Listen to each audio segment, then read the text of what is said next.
Good morning and happy Wednesday. How are you guys doing? I hope you're awesome. If you're not, well, let us know how we can help. All right? Or hopefully by the time we are finished with our features this morning, you'll feel a little more enlightened and you'll probably feel better able to take on the world like Pinky and the Brain. What they do? Conquer the world or whatever they did. Let's see what's going on in our newsroom. We're coming back. Good morning. The Ministry of Health is advising the public to take precautions to protect themselves against the flu, cases of which increase between October and November every year. During this time, the ministry is anticipating an increase in individuals experiencing respiratory symptoms. Flu symptoms can vary in intensity and include symptoms such as fever, chills and sweats, cough, sore throat, runny or stuffy nose, body aches, fatigue, headache, and in severe cases, shortness of breath. The flu, as its name suggests, is caused by the influenza virus, of which there are two types, influenza A and influenza B. Flu symptoms usually come on suddenly and can sometimes be mistaken for common cold, but the flu typically has more intense symptoms. To date, influenza A and B have been confirmed in persons seeking care for respiratory symptoms at our healthcare facilities. Body aches and coughs are mentioned as the most notable symptoms. Other viruses such as RSV and COVID-19 can also cause respiratory symptoms. Presently, there is capacity in the country to detect these viruses once they are tested at a healthcare facility, and the ministry is continuing to encourage citizens to take preventative measures to reduce respiratory infections. The Caribbean region is one of the most susceptible to the effects of climate change, such as destruction due to stronger hurricanes, loss of coastal settlements, and infrastructure due to the rising sea levels and damaged economies. Therefore, various regional organizations are taking a stand at the COP29 to advocate for the region's needs in the face of climate change. This partnership is of extreme value to the Caribbean and to the CDB because it gives us a way to bring some very critical grant resources, not to the level of the bank, but directly to the communities who need them most. It gives an opportunity to advance the climate change adaptation, which we stress is a really a priority for the region. And also, the program also helps address some immediate risk related to governance in terms of the sort of decision making it fosters. Dr. Carla Barnett, CARICOM's Secretary General, says that COP29 must deliver a climate finance goal that is credible and consequential for achieving the 1.5 degrees Celsius goal. Dr. Barnett says that SIDS need real finance and do not have the luxury of time. A recent diabetic and hypertensive clinic held by the Ministry of Health and Wellness at the Tiroche Wellness Center in Castries underscored the importance of lifestyle choices for diabetes prevention and care. For us to change lifestyle, we have to educate. And so today we decided on having this activity where we can educate our clients on portion sizes. What do you eat? Because sometimes clients tell you, what do we eat? So we are here to show them that they can have everything but in moderation. And that's what we are doing today. So when we looked at it, there are other services that the diabetics and hypertensive also need. So we ensured that we had an ophthalmologist here, and so that they can check their eyes. We also have our doctor there. We have our pharmacist. We also will have some exercises being done. So it's a wholesome care for the clients. Sinusha continues to grapple with chronic non-communicable diseases, including diabetes and hypertension, which according to the World Health Organization, the WHO, are the leading causes of death on the island. Now, yesterday was International Men's Day, and a 2024 theme, Men's Health Champions, emphasized the improving of men's overall well-being and promoting healthy lifestyles among men. The Employee Assistance Program, which offers counseling services to the government employees and their families, was placing special emphasis on men's mental health. The unit has been in existence for 8 years, and it came out of a need to provide psychosocial support services to public servants as well as their family members. So it's a work-based intervention program that provides support to public officers and it helps them to deal with their personal and work-related problems. So we provide critical incident debriefing sessions, group and individual counseling sessions, presentations, workshops, and among others. International Men's Day encourages celebrating positive male role models and fostering supportive communities for men to thrive. That's your news summary. Thanks for watching. Thank you. Thank you for always keeping us updated and up to date. That's our news package. We're coming right back after these messages.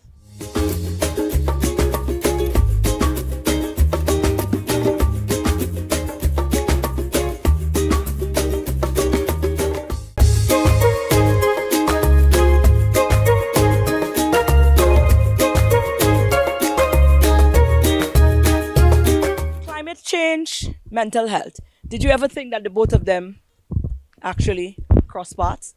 Well, actually, they do. And two young persons aligned with UNICEF in that capacity is here to enlighten us. Well, guess what? This morning I have the awesome privilege of being joined by two young, absolutely remarkable persons. They're from UNICEF. I believe they're aligned to UNICEF, but in different capacity. One is a climate change advocate. That's Brody Louis. That's the young lady. And of course, we have Mr. Jean-Luc Constantine, who is mental health focal point. Um, Gentlemen, lady, good morning. Good morning. Well, we have a lot to talk about because a lot has been going on. I mean, climate change. The conversation is it even bothering too much now if for some persons because that's all we've been hearing a lot in so much different fears, so much different dynamics. COP 2029 is it? Was it? It's COP 29. Correct. Yes, It's been going on now, and you know it's a lot has been happening in terms of the conversation surrounding climate change, and it is good to see young people grasping the understanding of it.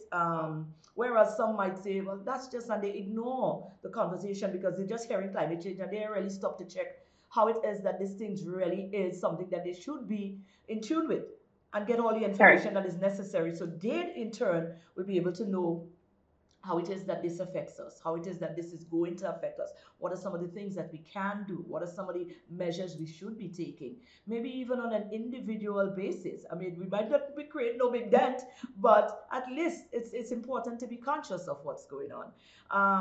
This morning, however, though, we want to take a nice spin on this because who would have thought that climate change and mental health would have cross paths in that way. So you guys are about to break that down for me this morning.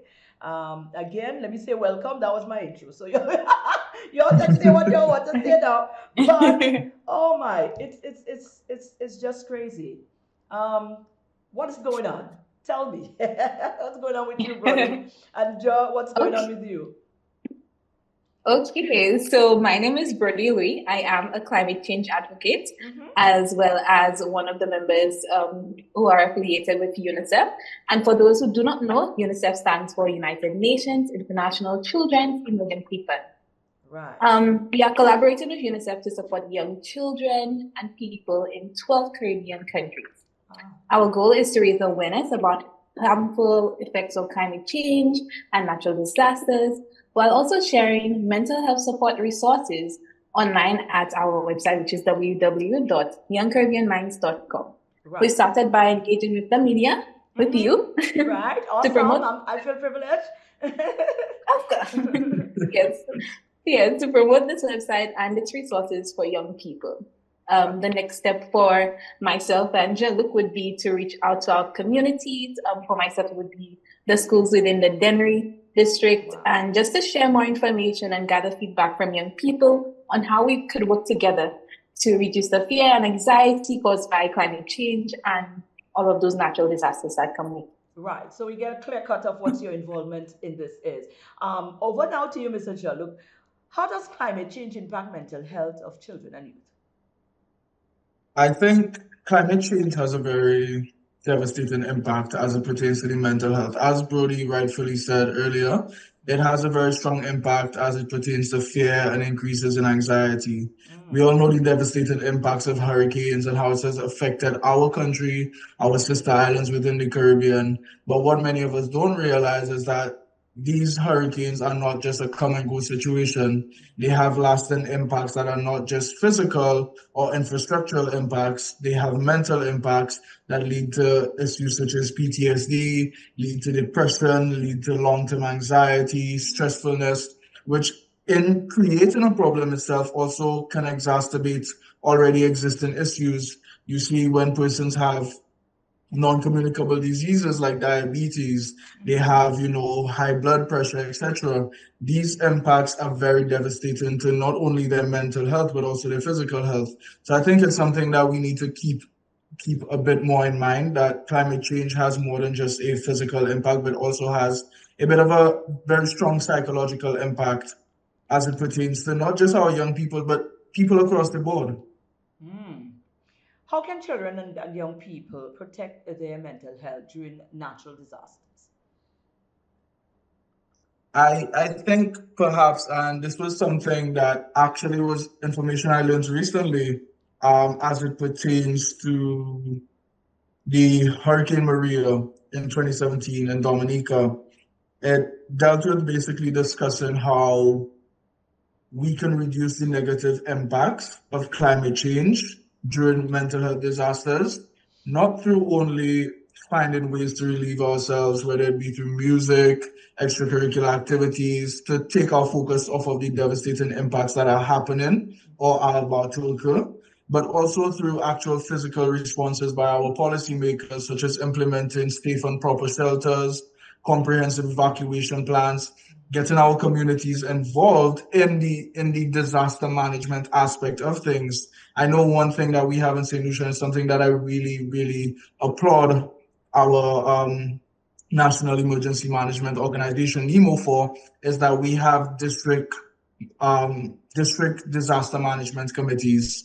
And these committees, I know from my experience living in the Castries East area, they work very heavily to ensure that the citizens, the constituents of the community are heavily involved, directly involved in the disaster management processes and policies, activities, and their implementation.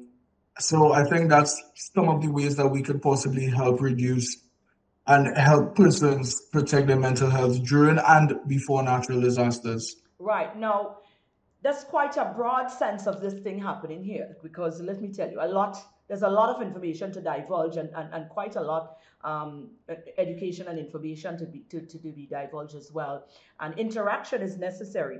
So we cannot do this in this minutes that we have here, but I'm sure that you've got a Young Caribbean Minds website, the resources that are available. Can you tell us about it?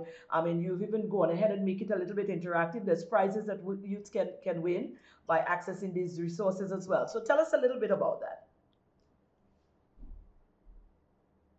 So the Young Caribbean Minds website is designed for young people. It was created, we have a workbook which was created by 17 young people from the Caribbean Islands, and it encompasses games and a lot of support material for young people and others to engage with and understand how to cope with mental issues as it relates to climate change. And with this, if you complete the workbook, you could win 2 tickets to a Caribbean destination, thanks to Caribbean Airlines, and $500 USD, courtesy of UNICEF. So whenever you are able to, you visit the www.youngcaribbeanminds.com website. You click on the Win app for more details, just to assist you in going through the website. It's very easy to navigate. Oh, can I be considered a youth? I think. What is the age group are you looking to target in this? We're looking at age groups from 14 to 24. So I missed it by. I missed it by. Oh God. Okay. Listen, I am so privileged. It's a wonderful thing to see young people so involved. Big up to UNICEF and big up to you guys for answering that call as well.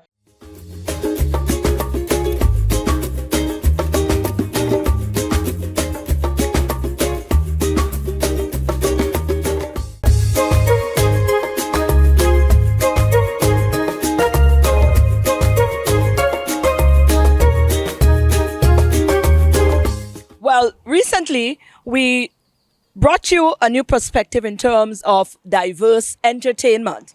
And we spoke about what it brings in terms of the diversity of entertainment. But what we didn't speak about is the fact that it also opens up a platform for some of our entertainers on that light as well, like, the Rob Zai Taylors. Hello, everyone. We're here with Rob Zai and PHYNESS. We're here to catch up on what's going on with the music and how things are going so far. So, Rob Zai, tell us a little bit about what you've been doing so far and what's been going on.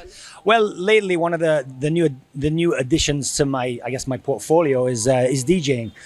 It's specifically house music. So I really dabble in the different genres of house music. And this is what, I think since COVID actually is what really kind of got me into something different. I had time on my hands. And it's something I really, really love. And we incorporate, obviously, PHYNESS singing in one of her first loves of dancing as well. And my sax, obviously, of course, is always involved somewhere.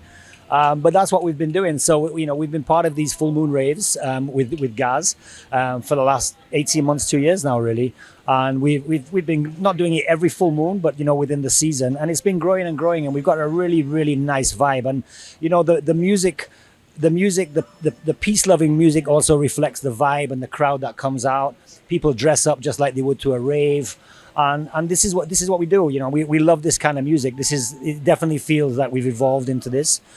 So we write more music like this now, and we just love it. We just really love it. I think people are a little, not quite knowing about house music and EDM here because obviously we're in a Caribbean culture and society. But when they look within and deep within the music, there's a lot of it that you can relate to a lot of Caribbean music, and even the tempo is right up there. So. It's what we really love doing. So that's what, we've been working on. Yeah, this is very exciting and very different, to what we're usually seeing, what we usually get from you guys. And I'm just very glad that we're having this different type of engagement here on Island in the Soundscapes. I think it's also positive. We want to see a house music. To me, it invokes positivity, a positive energy. This is the only place I've ever been, I kid you not. When you go to a fete and someone steps on your toe, listen, when you're at a rave, when you step on someone's toe, you get a hug. You get an introduction. Hi, how are you? You don't have to say sorry. It's just good vibes. And we're just so grateful to have this atmosphere created by, guys and Eclectic. They've been doing this for a while and we came on board with them. And it's shifted. It's something I look forward to so much at the raves. You get to dress up. And the theme for this one is Mystic Forest. So come out and dress up and just express yourself and know that you'll be in a beautiful, beautiful environment. I really look forward to it. It's my favorite thing. I promise you. I'm excited. Thank you so much, guys, for joining us and showing us really what's going to be happening and what's going to be coming. We're all excited to go to the full moon rave in December. Definitely, I will be there. Thank you, guys, and we'll see you in the next segment.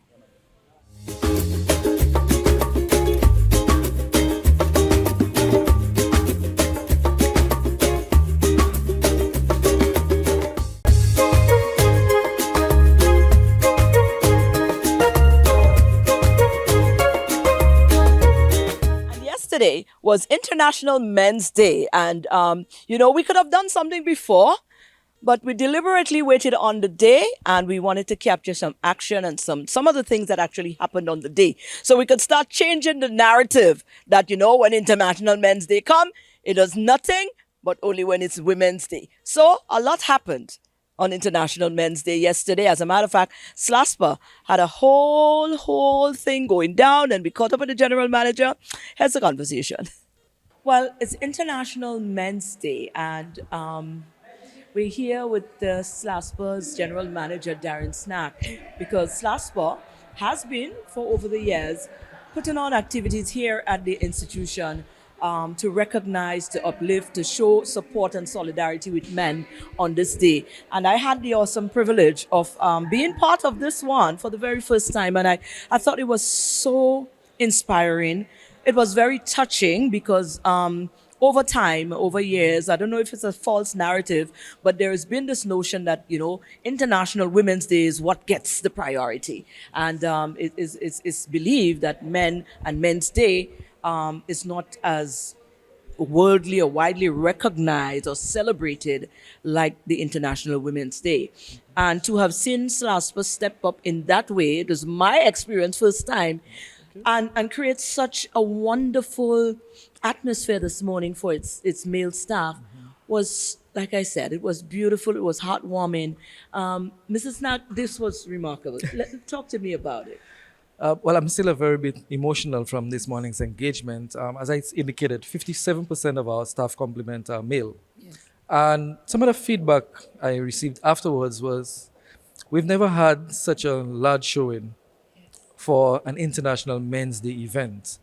Even, and not to get the women jealous, even for International Women's Day, there was not such a large turnout. So the men showed up.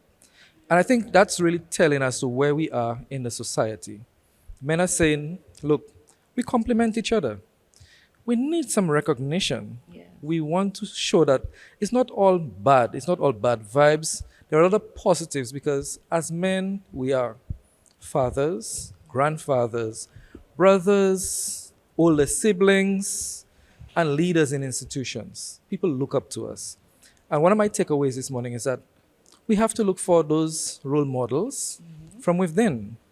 We have our own cultures in the Caribbean, in St. Lucia, and sometimes when we look for models outside, they cannot resonate with us as a people. Yes. Because we go through our own struggles, day in, day out. So there's no one better for us to look for role models than from within St. Lucia, within our organization, within our homes. So I was really, really happy. The panel, and thank you very much for moderating this morning. It was really good. It was exceptional. It's my first panel for International Men's Day. And, it was really a very good experience for me. So I really want to thank the SLASPA men who showed up, who participated in the discussions, who asked all the interesting questions of the panel.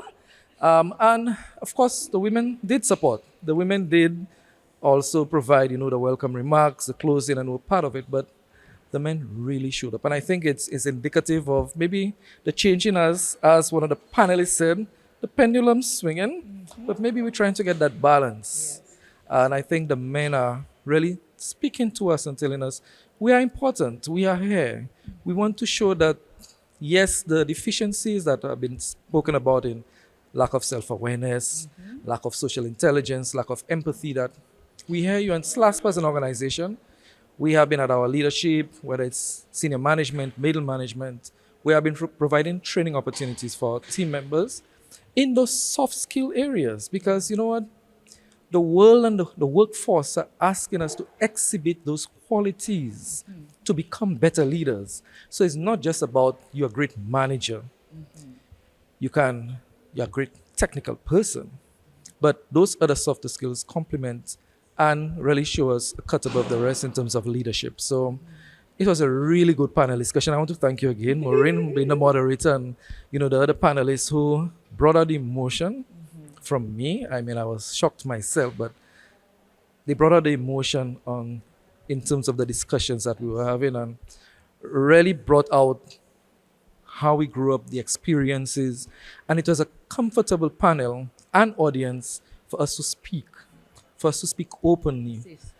A very safe space. And again, afterwards, the staff would tell me, Chief, I can relate to what some of us can relate to your experiences. Some of us had those experiences growing up. So it was really heartwarming for me, and including for my council members and my managers and my staff. I want to wish them all a happy International Men's Day. Let's continue to just not do what we are doing, but let's continue to make our communities a better place for all of us to live in. Let us provide that environment that nurtures excellence, because when a man is present in the home, in the community, it's a much better place for all of us. And for me, today was exceptional in that regard. And I just want to wish all the men in St. Lucia as well happy International Men's Day. Let's step up. Let's get it done. We have the role models from within. Let us look towards them. As I said, I'm very fortunate. I'm blessed to have role models at my grandparent level, my parent level, and my godparents level. And I'm very happy about that. And I think it's we need to learn from all of the experience, what we would have obtained from them, and put those into practice to have a better community and a better St. Lucia. Thank you, Maureen. Well, that's it. What else is there left to say? Wonderful, and I hope to see more of corporate world, adapting to these sorts of things, because this was beautiful. I mean, the contributors, the conversation from the staff members, quite interesting, and it was very nice to hear from them and hear how it is that they feel about certain things, and that's the only how we could make a change and level the playing field for all. That's correct. Thank you Absolutely. again. Thank you so much, Maureen, and we're looking forward to International Men's Day 2025. Absolutely. Stay I hope tuned. I'm here. I look forward to it. Happy International Men's Day to all. What they say, smell the roses? They say that, innit? It's a saying, innit? Smell the coffee or smell the roses? Man, you smelling whatever you feel to smell. Whatever gives you that vibe to go, keep going, smell it. If it's coffee, then it's coffee. If it's roses, then it's roses. In my case, it's roses. I'm not a coffee person. If you're a coffee person, smell your coffee. Go on out and have a remarkable day today. And to all the wonderful folks that's normally tuned into the TV at this time of day and enjoying the program, I meet you from time to time. As a matter of fact, I met a little lady. She said, listen, you just make me laugh. I guess it's a personality. I give praises to the Most High for that. And I'm so happy that through DBS, we are able to share that love. So go on out and spread some love today in whatever way. It might not be like me, making people laugh, but it might be some other area. But you can go on out and you can make a nice, positive contribution to the world today. Think about it and do just that.